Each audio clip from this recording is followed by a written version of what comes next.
بيبدا الفيلم بواحد بيحكي قصته بيقول انا ستيف وبحب المناجم اكتر من ابويا وامي ونفسي اخشها، بس الراجل العجوز ده ما بيخلينيش حتى اتفرج على المانجا، وبيبقى في لفته مكتوب عليها ممنوع دخول الاطفال، والراجل العجوز ده بيكون ملتزم باللي مكتوب، والعجوز بيقول لستيف مش انا قلت لك ما تقفش هنا مره لا، وبيطلع يجري وراه ستيف بيقول ياما، وبتمر الايام وستيف بيكبر وبيقول انا بعد ما بقيت شحط مش لاقي اي حاجه مفيده اعملها في حياتي، وفجاه بيفتكر المنجم وبيقرر ان هو يروح، وبياخد الفاس بتاعه وبيروح عند المنجم، بس بيقابل الراجل العجوز ايه ده هو لسه عايش، وستيف بيقول له لا يابا والله انا اللي داخل، وبيجري وبيعدي منه وبيخش المنجم وبيبقى فرحان، وبيلاقي حجر بلوري كده ازرق بينور ومربع ازاز، وبياخدهم وبيحطهم في بعض وبيلاقي بوابه كبيره اتفتحت، وبيقوم داخل وبيلاقي نفسه جوه عالم علوي شكله جميل، وبيكون مستغرب من جمال العالم، والخروف بيقول له اهلا، وستيف بيقول الحمد لله لقيت الغدا، وبيبدا يتعلم وبيبني بيت واثنين وثلاثه من المربعات، وستيف بيقول الحياه كانت حلوه لحد ما الليل جه، وبيكون في زومبي مره مستنيينه عشان يتعشوا معاه، وستيف بيقول ياه لو معايا دلوقتي صاحب، وفجاه الشمس بتيجي وبيطلع وبيلاقي ذئب بره، وبيجيب عظمه وبيحطها في بقه والذئب بيحبه، وستيف بيقول له من هنا وصاعدا هيبقى اسمك دينيس، وبيفضلوا يلعبوا مع بعض، وستيف بيبني مكان خاص بيه وبيسميه عالم ستيف المدهش، وبيبقى في اخر انبساطه لحد ما بيلاقي بوابه غريبه بس مش مكتمله، وطبعا عشان ستيف ما بيحبش يدخل نفسه في حاجه ما يعرفهاش بيقوم واخد القطعه الاخيره من الصندوق ومركبها، والبوابه بتتفتح وبيقوم دينيس داخل جوه، وستيف بيقول له لا استنى وبيقوم داخل معاه، وبيبقى ده بقى يا معلم العالم السفلي، او بمعنى اصح مملكه الخنازير اللي بتحكمه الملكه ملغوشه اللي بتحب الدهب اكتر من عيالها، وستيف بيشوف دينيس وبيحاول يروح ياخده، وملغوشه بتقول لستيف ايه اللي جابك هنا يالا، وستيف بيقول لها خديني انا بس سيبي كلبي، وملغوشه بتقول له ما تخافش ما تخافش كده كده هاخدكم انتوا الاثنين، وستيف بيقول لها طب ممكن اروح البلوره دي وبعدها خديني، وملغوشه بتقول بلوره يعني دهب هاتوه، وستيف بيقول ملغوشه قدرت تاخد بلوره الهيمنه اقوى بلوره في العالم كله، وملغوشه بتقول بالبلوره ديت هنقدر نطلع العالم العلوي وناخد كل الذهب اللي فيه، وستيف ما بيبقاش راضي على اللي هيحصل، ودينيس بياخد المفاتيح وبيهرب، وستيف بيقدر انه ياخد البلوره والمملكه كلها بتكون بتدور عليها، وبيقول لدينيس خد البلوره دي وروح للعالم بتاعي وعينها في مكان ما يعرفوش حتى الجن الازرق، روح يلا انت اللي هتنقذ الفيل، والخنازير بتقبض على ستيف، ودينيس بيطلع وبيروح الارض وبيخش بيته وبيعين اعظم بلوره في العالم تحت السرير، والعالم بيتقفل وبنشوف واحد كاريزما راكب عربيه ورايح للمحل بتاعه بيكون اسمه غارد، وغارد ده بقى يا معلم بيكون ملك في الالعاب الفيديو وواخد جوائز كتير، وعلشان كده فاتح محل العاب فيديو، وبتاعه البنات بتخش عليه، وغارد بيقول لها معلش انا متكبر ما بوقعش لحد، وبتقول له توقع يا معفن خد الورقه دي، وبيفتح الورقه وبيلاقي تحذير انه هيسيب المكان لانه ما بيدفعش فلوس الايجار، وبيرجع تاني وبيروح لصاحبه دارر، ودارر بيقول له في صفقه موت، غارد بيقول له صفقه ايه، وبيقول له النهارده جاي لنا عربيه فيها حاجات اثريه وهنفتح مزاد عليها، وغارد بيقول له حاجات اثريه زي ايه يعني، ودارر بيقول له زي جهاز اتاري نسخه 1978، وغارد بيقول له نسخه 78 انا داخل وشي في المزاد ده يا اسطى بالله عليك لو تعرف تخلي المزاد ده ما يزيدش عن $100 انا هجيب لك المكنه النحله اللي نفسك فيها، ودارر بيقول له يا عم ولا مكنه ولا حاجه انا هعمل اللي انت عاوزه بس علشان تعيشره عمر، وبيجي المزاد ودارر بيقول يلا 600 مين يزود، وبيبقى ضحك على غارد وواحد بيقول 880 ودارر بيقول $880 يلا مين يزود انا ظهر انا داره، وغارد ما بيبقاش عنده حل غير انه يقول 900 عشان يكسب جائزه الاتاري، في الاخر بيكسب المزاد، ودارر بيقول له اي خدمه يا عم كسبت اهو، وغارد بيديله الفلوس وبيقول له مش مسامح لك فيه، وبيلاقي كرتونه الجهاز وبيفتحها وبيتفاجئ ان الجهاز مش جواه، وبيطلع شويه لعب وباللوره الهيمنه، وغارد بيقول لي دارر فين الجهاز يلا، بيقول له والله يا اخي ما شفتش اصلا ان الصناديق دي، وغارد بيتعصب وبيرضى بنصيبه وبياخد الكرتونه والبلوره، فهو مروع بيحاول يشغل اغاني علشان ينسى الهم اللي عليه، بتقوم العربيه بايظه وبينزل يصوت في الشارع زي الاهبل، وبنشوف الشخصيات التانيه في الفيلم وهم ناتالي وهنري، وبيكونوا رايحين بيت امهم القديم، وبيكون هنري مش عاوز يروح البيت، بس ناتالي بتقول له دي وصيه امك قبل ما تموت ان احنا نروح بيتها، وبنعرف ان باباهم ومامتهم ميتين، وهنري بيقول لناتالي بص كده على الراجل العبيط ده، وبيكون غلط وبيقول للعربيه والله اللي انت شغاله، وبيروحوا البيت وبيقابلوا ضن اللي هتساعدهم لو احتاجوا اي حاجه، وبيخشوا البيت وبيبداوا يحطوا كل حاجتهم في مكانها، وبيجي اليوم التاني وهنري بيطلع بعجلته وبيروح عند محل الالعاب الفيديو بتاع غارد، واول لما بيخش المحل بلوره الهيمنه بتشد انتباهه، وبيقول لغارد محلك حلو قوي، وغارد بيقول له ما انا عارف اهم حاجه الشكل، اهلا معاك غارد اللي خد جوائز قد عدد شعر راسك في العاب الفيديو، وهنري بيقول برضه كنت بشبع عليك، وغارد بيقول له امال يا ابني اللي قدامك ده قتل اسدين، وهنري بيقول اسدين، بيقول له اسدين واحد جاي من هنا والتاني جاي من هنا، قمت ماسك التالت مموته، وهنري بيقول له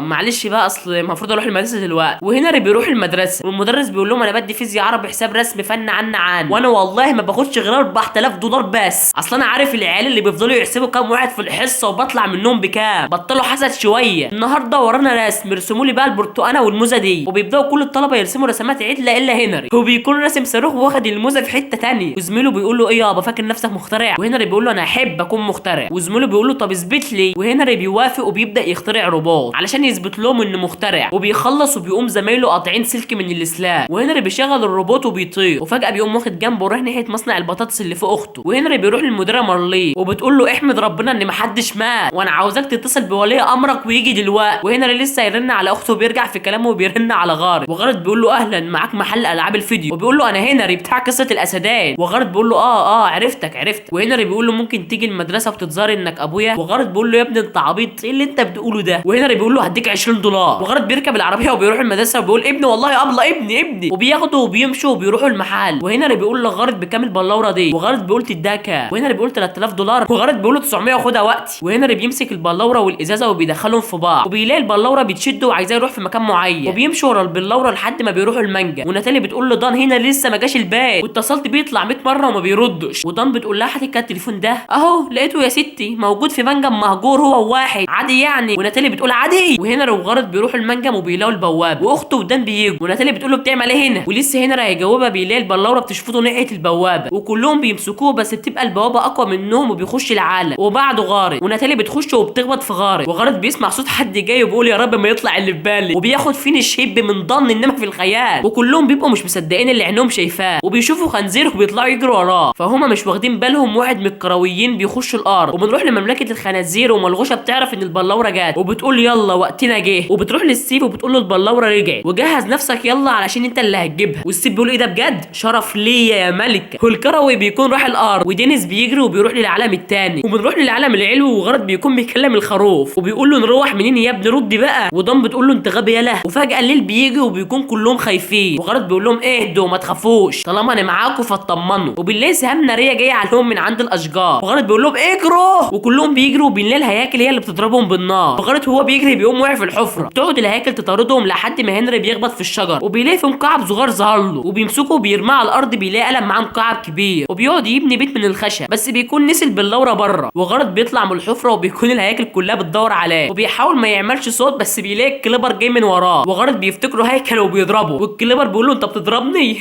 طب ماشي خد. وبيقوم مفكر نفسه والزومبي بيسمع الصوت وبيجري وراه، وغرض بيشوف البلوره وبياخدها بس الهيكل بيقوم ضارب الازازه اللي في البلوره. وبالليل البوابه بتاعت الارض بتتقفل، ولسه الزومبي هياكل غارة. هنري بيكسر الاخشاب وبياخده وبيقفلها تاني، بس بيقوم واحد من الهياكل ضارب سهم في الكليبر بيخليه عين يزعل تاني، وبيقوم مفكر نفسه. والبيت بيتفتح والزومبي بيخش، وغارة وهنري بيطلعوا بس الزومبي بيكون وراهم، ولسه الزومبي هياكلهم. بيقوم طالع مين؟ لا ركز معايا كده، هو الملك السفاح العظيم ستيف. وبيقوم ماسك الزومبي وبيمسح بكرامتهم الارض، والشمس بتطلع وكلهم بيتفحموا. وهنري بيقول لستيف انت مين يا عظمه؟ وبيقول لهم اي ام ستيف. وبيسالهم على دينيس، وهنري بيقول له والله ما نعرف حد بالاسم ده. وبيقول لهم طب جبتوا البلوره دي ازاي؟ وغارد بيقول له انت يا حبيبي دي بتاعتي. وستيف بيقول لهم انتوا طبعا مش عارفين اللي معاكم ده. وناتالي بتقول له احنا مش عاوزين نعرف، احنا عاوزين نروح بس بيتنا. وستيف بيقول لهم ما هو من غير الازازه اللي بتتركب في البلوره دي مش هتعرفوا ترجعوا الارض، لان الازازه ديت اللي مسؤوله عن بوابه الارض والعالم هنا. وناتالي بتقول له طب هنروح ازاي؟ وستيف بيقول لها في طريقه واحده بس، انكم تروحوا القصر وودلاند، وانا بطمنكم لو رحتوا كلكم هتموتوا، وطبعا انا عليا اساعدكم بس بشرط تدوني البلوره. وهنري بيقول له تمام انا هثق فيك بس لانك قتلت 20 زومبي قدام عيني. وغارد بيقول والله عادي كنت عليا موته. وستيف بيقول لهم يلا نجهز المعدات في قريه الكرويين. وبيروحوا القريه ودوم بتقول مين الناس اللي عينهم خضرا دوم. وستيف بيقول لها دمت بقى الكرويين ناس عايشين في حالهم وما بيحبوش حد يحارب فيهم. وستيف بياكلهم فراخ وبيودوهم المقر السري بتاعه، واللي فيه بقى متفجرات على صواريخ على كوتشيات سرعه على درع الماس على سيوف، ومش هيفهموا الحاجات دي غير حرفه ماينكرافت. وبنروح للعالم السفلي، وملغوشه بتعرف ان في 4 اشخاص خدوا البلوره، وبتنادى على ملك الخنازير وهو شانغوس، وبتقول له عاوزاك تروح تجيبهم كلهم لان الواد ستيف خنا وهم دلوقتي في قريه الكرويين. وبنروح للمقر السري وبيكونوا عمالين يكتشفوا في المكان، وغارد بيلاقي لؤلؤه صغيره كده وبيقول ايه ده يا ستيف. وستيف بيقول له دي لؤلؤه الاندر مان، لو رميتها في اي مكان بتوديك المكان اللي اترمت فيه. وغارد بيقول ايه الهبل ده وبيرميها ورا، وبيلاقي نفسه هو كمان ورا، وبيقول ده ايه اللي حصل ده. وستيف بيبدا يعلمهم ازاي يعملوا اسلحه بانهم يحطوا العناصر في كل 3 مربعات ويخبطوا خبطه وبتطلع معاهم سلاح. وغارد بيجرب وبيطلع له الحديده دي، وهنري بيطلع له قاذفه دباحه بتكون ضربتها عامله زي السهم. وفي عز ما ناتالي ودان بيشتروا بيلاقوا الخنازير جات وبيبداوا يكسروا البيوت والبضاعه، وناتالي ودان بيستخبوا، وستيف وغارد وهنري بيطلعوا. وشانغوس بيقول لستيف هات البلوره باحترام، وستيف بيقول له لو عاوزها تعالى لي. وغارد بيقول له ايه ده بس كده الخنزير ده بتاعي سيبهولي، وبيقعد يهز في الحديده. وشانغوس بيقول له ما تنجز يا عم، وغارد بيقول له انجز طب خد، وبيقوم ضارب ستيف ضربه ما بيصحاش بعدها. وغارد بيروح يضرب الخنزير، والخنزير بيمسح بحشريته الارض، وناتالي ودان بيطلعوا بيضربوا معاه. وفي الاخر الصخر الكروي ده بيضرب شانغوس شنغوس. وستيف بيصحى وبيقول لهم يلا نروح السور، والغاست بيجي وبيضرب عليهم نار، وستيف وغارت وهنري بيطلعوا الجبل، وستيف بيركب لهم اجنحه، وغارت بيقول له طب مين اللي هينزل الاول؟ وهنري بيقول له انا عيل صغير فطبعا انا الاخير، وغارت بيقول له طبعا يا حبيبي انت فاكرنا ايه، انزل يلا. وبيزقه وبيفضل ينزل والاجنحه ما بتفتحش، وغارت بيقول لسيف البتاع ده شغال والله الله يرحمه، وستيف بيقول له والله ما اعرف. وهنري هو بينزل عند اخر لحظه الاجنحه بتتفتح، وغارت كمان بينط والخنازير بتطلع، وستيف بيقول يا لهوي انا كنت جايب 2 بس، وبينط وبيركب فوق غارت، وبتكون الخنازير راكبه الغاص وبتقعد تضرب عليهم نار، وفي الاخر بيقدروا يقربوا منهم. وبنروح بقى للعظمه بتاعه الفيلم وهو الراجل الكروي، وبيكون راح عند موقف العربيات والعربيه بتخبطه، وبتطلع اللي خبطه المديره مارلين وبتعتذله، وبيروحوا ياكلوا مع بعض وشكلها كده وقعت. وبنروح للعالم العلوي، وغارت بيقول لستيف يا اسطى انا عاوزك تفهمني ايه اللي بيحصل بالظبط. وستيف بيحكي له قصه ملغوشيا، وبيقول له ملغوشيا من صغرها بتحب الراس، بس الشعب بتاعها كانوا بيتريقوا عليها، وابوها بيقول لها خدي روحي دوري على الدهب بدل اللي انت عملتيه ده، ضحكت على الناس وعرتينا. ومن ساعتها بقى وملغوشيا بتتمنى الشر لاي حد، وعاوزه تطلع العالم الجميل ده وتخليه مركز للعالم السفلي. المهم يعني اننا دلوقتي قدام قصر وودلاند وهو ورا الجبل ده، ويلا نمشي. وبنروح لملغوشيا واللي بتكون بتزعل لشانغوس علشان فشل انه يقبض عليهم، وبتقول طلعوا لي الوحش الرهيب واللي هو بيكون الخنزير الكبير اللي انا بقوله ده. وملغوشيا بتقول هو ده امل الاخير. وفي عز ما ناتالي ودم ماشيين بيدوروا على هنري بيقابلوا دينيس وبياخدهم على مكان ستيف، وستيف بياخدهم للمنجم بتاعه وبيقول لهم المنجم ده عملته بس من زمان، وكل واحد ياخد باله هو ماشي لان كنت عامل فخاخ بس ناسي مكانها، ولسه ما خلصت كلمته بيلاقي غارس داس على الفخ، وفي صباره بتطلع وبتخش في